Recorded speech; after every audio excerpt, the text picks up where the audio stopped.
Pré-antepenúltimo jogo do Peixão aí no Brasileirão 2025. Neymar não viaja com o elenco para Porto Alegre. E mais uma final para o Peixão fora de casa amanhã, segunda-feira. Sejam muito bem-vindos a mais um pré-jogo do canal Vem Pro Peixão. Quem vos fala é o PH Feitosa.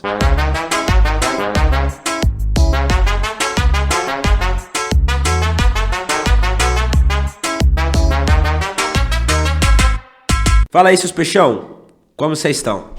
Aposto que, assim como eu, extremamente ansiosos e nervosos para o jogo de amanhã, né? Jogo este extremamente importante para o nosso Santos Futebol Clube. Jogo pela 35ª rodada do Brasileirão, né? Faltando aí apenas 4 rodadas para finalizar o campeonato. Segunda-feira, às 21 horas, lá em Porto Alegre, no Beira-Rio, né? E vocês podem aí assistir e acompanhar pelo Sport TV, pelo Premiere. O jogo vai ser apitado, né, pelo árbitro David Oliveira Lacerda. Árbitro esse que eu não tenho muita opinião sobre ele, tá? Particularmente não vi tantos jogos, tantas partidas assim, não acompanhei tantas partidas que foram apitadas por ele, mas sempre que eu acompanhei não acho nem extremamente bom, nem extremamente ruim, ok. E o Santos, de qualquer forma, tem que entrar para ganhar e convencer e não depender de árbitro, não depender de porra nenhuma, fora a competência e a necessidade do Santos, né? Dito isso, jogo extremamente complicado, é quase um jogo aí do que a gente fala de 6 pontos, né? Não chega necessariamente a ser, mas é próximo ali, né? É como se fosse mesmo um jogo de 6 pontos, né? Uma vez que é um jogo que vai definir de uma vez por todas se o Internacional vai ser mais um time que vai entrar nessa briga da zona de rebaixamento ou não. Visto que nós temos ali, né, Fortaleza e Vitória como os dois times ali mais próximos a sair da zona de rebaixamento, né? Fortaleza com 34 pontos, Vitória com 36, como o último time da zona, né? E aí, meus amigos, o Santos logo acima, ali coladinho com a zona de rebaixamento, com apenas 1 ponto acima do Vitória, né? Então, o Santos com 37 pontos e o Inter logo acima com 40 pontos. Apenas 3 pontos de diferença para o Santos e 4 pontos para o Vitória, que já se encontra dentro da zona de rebaixamento. Então, é um jogo também muito importante para o Internacional, né? E que poderia ter vindo com uma diferença menor para o Santos, né? Mas o Ceará, né, meus amigos, que estão ali logo acima do Internacional com 42 pontos, entregaram de bandeja esse jogo, o último jogo pro Internacional lá no Castelão, né, lá no Ceará, porque o animal do Vina, né, seu Vina, estragou o jogo logo no começo, fez uma falta absurda, tomou vermelho logo no começo do jogo e o Internacional jogou o jogo inteiro com um jogador a mais. E é lógico, teve o mérito deles também e acabaram ganhando por 2-1, né, e abriram essa diferença de 3 pontos para o Santos. Diferença essa que continua perigosa, né? Então, por isso, a importância deste jogo. Porque se o Santos ganha, e com fé em Deus vai ganhar, e faz esses 3 pontos, chega em 40 pontos também, empata com o Internacional, infelizmente continua abaixo do Inter, né? Porque iguala no número de vitórias, mas perde no saldo ali de gols, né? Mas encosta no Inter. E tem no Vitória e o Fortaleza ali não muito distante também. Então o Inter passa a ser um time que passa a brigar também contra esse fantasma da zona de rebaixamento, né? Então, jogo importantíssimo, quase que de 6 pontos aí. Lembrando que com esta rodada faltam 4, né? Esta mais 3 para o final do Campeonato Brasileiro. Então, meus amigos, isso aí vai virar uma loucura. Dito isso, vamos falar um pouquinho sobre o jogo, tá? Sobre o Santos. Ainda não saiu, tá, uma provável escalação, mas eu vou trazer aqui para vocês o que eu entendo, o que a gente entende aqui, que vai ser mais ou menos ali os parâmetros do jogo, a ideia principal do Vojvoda e qual deve ser a escalação que o Vojvoda deve manter, até pelo que a gente vem acompanhando aí nessa semana de preparação, nesse final de semana de preparação para esse jogo contra o Internacional. Então, Santos tem um desfalque importantíssimo e tem um desfalque que também vinha sendo o time do titular, mas que para mim particularmente não muda tanto, tá? tá?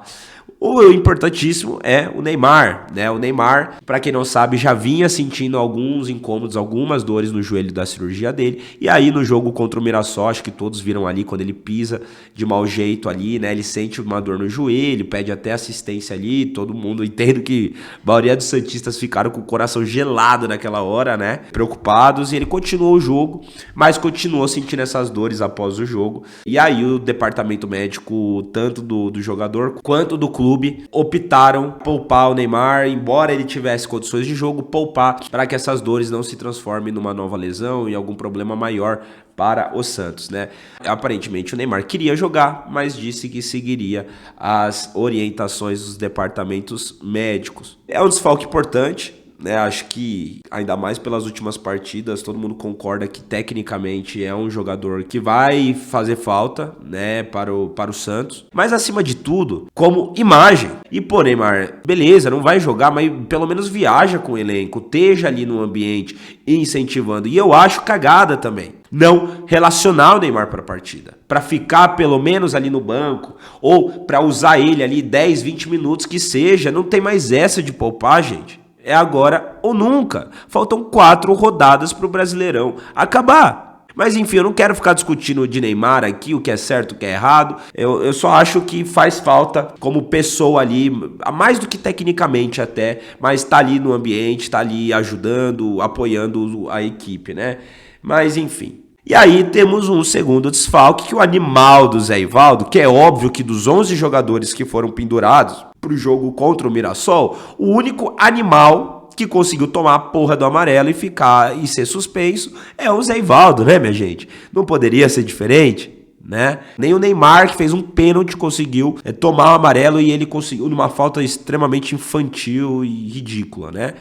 Mas também não acho que é um grande desfalque. É diferente do Neymar. E aí uma coisa que eu também não falei do Neymar, que na verdade o pior problema do desfalque do Neymar não é nem o Neymar como atleta ali, né, como pessoa ajudando, e nem tecnicamente. É quem o seu Vojvoda vai colocar no lugar. Porque o Lautaro aparentemente ganhou a posição do Guilherme, jogou como titular contra o Mirassol e deu uma assistência.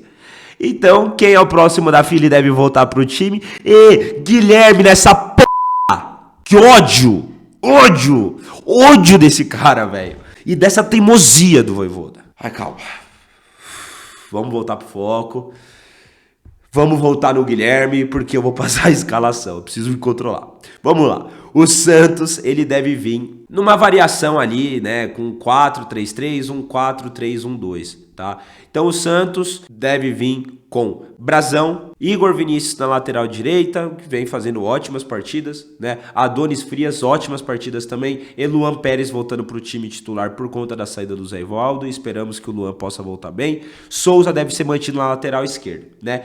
Caso o time inicie com 4-3-3, o Vojvoda não deve abrir mão da trinca de meio-campistas dele, né? Com Zé Rafael, o Arão como primeiro volante ali de referência e Schmidt, né? E aí, lá na frente, Barreal, Lautaro e sim, Guilherme deve entrar no lugar do Neymar, tá? Porque eu não vejo o Vojvoda mexendo do meio de campo para encaixar outros jogadores, tá? Não vejo. Ele já deixou muito claro que ele tá confortável e ele prefere iniciar o jogo com essa segurança, esse equilíbrio no meio de campo, que são com esses jogadores, o que eu não acho ruim, tá? Esse trio de meio-campistas vem jogando muito bem pelo Santos. Então no 4-3-3, se for mantido, para mim o inexplicável é manter o Guilherme, porque você não precisa mexer no meio de campo. Você coloca um jogador que saiba minimamente jogar bola, né? Pode ser ou o Robinho Júnior, né? O Barreal vai lá pela esquerda e o Robinho Júnior vai pela direita. Pode ser, né, o Roleiser. Então, sei lá, a gente coloca ele mais aberto pela direita, que não é a principal dele, né? Mais no meio, mas ele também faz. Coloca ali um Barreal como um falso 9, o Robinho na ponta esquerda. Ou faz o mais fácil, e que é a formação que o Santos vem jogando melhor, mas ele fica nessa alternância, né? E faz o mais fácil, porque se for um 4-3-1-2, aí o que deve acontecer? Manter essa trinca, só que aí como um triângulo invertido, né? Com Arão, Zé Rafael, Schmidt, ali o jogador do meio de campo, né? O meio atacante, o 1, e aí esse 1 deve ser Barreal, Guilherme e Lautaro. E aí ficaria mais fácil ainda para o seu Vojvoda fazer as alterações que são necessárias. Colocar um Roleiser armando o time, coloca Robinho e Barreal na frente. Ponto final. Olha a qualidade desse time para atacar, para criar jogada, ao mesmo tempo com segurança defensiva, mantendo a trinca ali de meio atacante. Mas não, o seu Vojvoda já demonstrou ser extremamente teimoso e ele não deve ir pelo óbvio, ele não deve ir pelo o que o torcedor quer. Ele deve optar pelo papai e mamãe, porque o Vojvoda já se demonstrou ser covarde. Essa é a grande verdade, falta coragem pro Vojvoda, tanto na escalação inicial quanto nas substituições. Então ele deve vir com o time que ele gosta de falar ali, que é a base, né, o equilíbrio, o papai e mamãe, que é com Guilherme e Lautaro, tá? Acho inaceitável. Mas fazer o quê? Pode ser que isso mude? Pode. O jogo é amanhã, o Vojvoda gosta de mudar as coisas, né? Às vezes de última hora, mas acho difícil, tá? Infelizmente. Agora, seu Vojvoda, não tem papo. Chega de ser covarde, chega de putaria. O torcedor não aguenta mais. Já que você vai teimar, e se você não iniciar com esses jogadores, eles têm que entrar no segundo tempo e o quanto antes. Chega. Inclusive bom tempo. Chega de deixar ele no banco. E eles têm que entrar do início pro meio do segundo tempo. Não é do meio pro final, seu Vojvoda. Tá? Então é isso, deve ser mais ou menos assim que o Santos deve se postar contra o Internacional. Dito isso, o Inter deve vir ali, né, eles jogam bastante ali num 4-3-1-2 e vem com boa parte dos seus jogadores aí titulares, né? Deve vir com o Antony no gol, o Aguirre na lateral direita, Mercado e Vitão na zaga, Bernabé como lateral esquerdo. E aí nós temos Rodrigues e Thiago Maia como os dois volantes, né? O 2 ali, logo os cabeça de área, fazendo essa transição da defesa para o ataque. Isso é uma coisa que o Santos tem que se atentar, porque são dois volantes de muita marcação, mas ao mesmo tempo fazem essa transição para o ataque muito bem. Eles têm visão de jogo, têm velocidade, têm um bom passe, né? Então tem que tomar cuidado, principalmente por conta dessa trinca que vem logo em seguida, a trinca de ataque que dá o suporte para o atacante de referência, que é o Borré, né? Então, Alan Patrick como meio atacante, Vitinho e Romero, né? E aí o Borré ali como o atacante de referência. E vamos torcer para, pelo amor de Deus, não ter a lei do ex, né? Seu Alan Patrick e seu Thiago Maia. Mas o Santos tem que tomar muito cuidado, então, por conta desse meio de campo de transição e essa trinca de ataque, que são jogadores, né, os pontas são extremamente rápidos, dão bastante profundidade para o jogo. O Alan Patrick, além dos volantes, tem mais ainda visão de jogo e qualidade no passe, então ele faz, né, junto com os volantes, essa transição. E tem o Borré, que é um atacante extremamente rápido, é um atacante ali habilidoso, bagagem de Europa, gosta de jogar na defesa nas costas da defesa, então isso é um jogo perigoso para o Santos. E por que eu estou dizendo os contra-ataques que o Santos tem que tomar cuidado? Porque eu acho que pela dinâmica do jogo, todos os fatores externos do jogo, vai ser um jogo importante igualmente para ambos os times. O Inter, porque não quer de forma alguma entrar na briga pela zona de rebaixamento. O Santos, que quer fugir de vez desse fantasma da zona de rebaixamento também. Então eu acho que tem tudo para ser um jogo pegado. Um jogo ali de trocação sincera. O primeiro tempo, eu entendo que vai ser um pouco mais estudado, os times vão se conter um pouco mais, mas não acho que vai ser parado. Eu acho que vão ter algumas...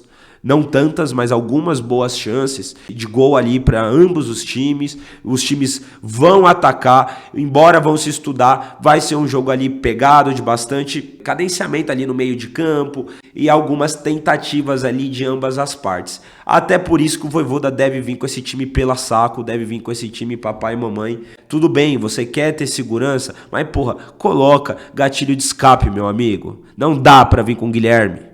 Mas enfim, não vou voltar nesse assunto, tá? E aí sim, no segundo tempo, os times devem vir pro tudo ou nada para conquistar os 3 pontos, já vão ter se estudado ali, aí começam a vir as substituições também, e possivelmente vão ser justamente esses jogadores para criação e para ataque, que aí vem, espero, né, seu Vojvoda?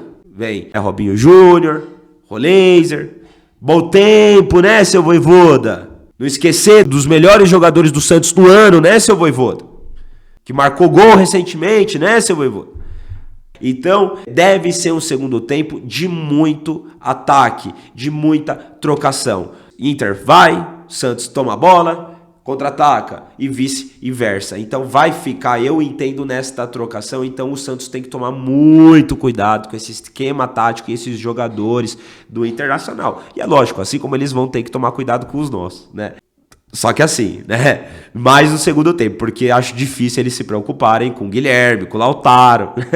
Mas enfim, e aí no segundo tempo, principalmente quando entrar esses jogadores que desconcertam, que quebram linha de marcação pela individualidade, pela imprevisibilidade, isso também vai ser bom, porque vai acuar um pouco também o time do Internacional. Então é isso, seus peixão. Esse é o parâmetro do jogo para amanhã, às 21 horas. Tá? Jogo extremamente importante, mais uma final para o Santos Futebol Clube, não tem mais espaço para doar pontos para os outros. Ambos os times precisam dessa vitória, mas é aí que tem que entrar a história do Santos, a camisa do Santos pesar. E acima de tudo, eu acho que o Santos tem uma boa chance de vitória. Eu acho que seria mais garantido se viesse para ganhar já no primeiro tempo, já com esses outros jogadores, acho. Mas mesmo assim, acho que o Santos tem uma boa chance de vitória. Não só pelo peso da camisa, mas também pelo futebol que o Santos vem apresentando nas últimas rodadas e que o Inter vem apresentando. O Santos vem jogando melhor do que o Internacional. Infelizmente, um pouco menos eficiente que o Inter. E olha que tá difícil, hein, porque o Inter também não vem sendo eficiente. Mas um pouco menos eficiente, que é aquele último passe, aquela finalização e transformar o bom futebol em gols. Mas é uma coisa que o Santos, de forma homeopática ali, doses homeopáticas, o Santos vem melhorando. Mas eu de verdade acredito que amanhã, que nesse jogo contra o Internacional, o Santos vai resolver esse problema. Vai de uma vez por todas desencantar e o Santos vai conseguir ser mais eficiente do que o Internacional. Acho que vai jogar melhor e acho que vai conseguir. Vamos torcer, por favor, que não tenha nem lei do ex e que o Santos consiga ser mais eficiente, acima de tudo, do que o Internacional. Mas é isso, seus peixão. Comentem aí quais são as previsões de vocês pro jogo, né? O que vocês acham da não viagem do Neymar, dele ter sido poupado, dessa provável escalação do Santos. Vamos conversar um pouquinho aí, tá bom?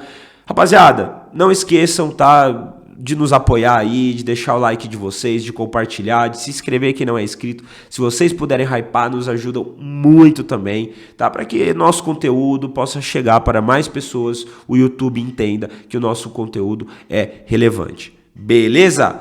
Valeu, seus peixão, até a próxima.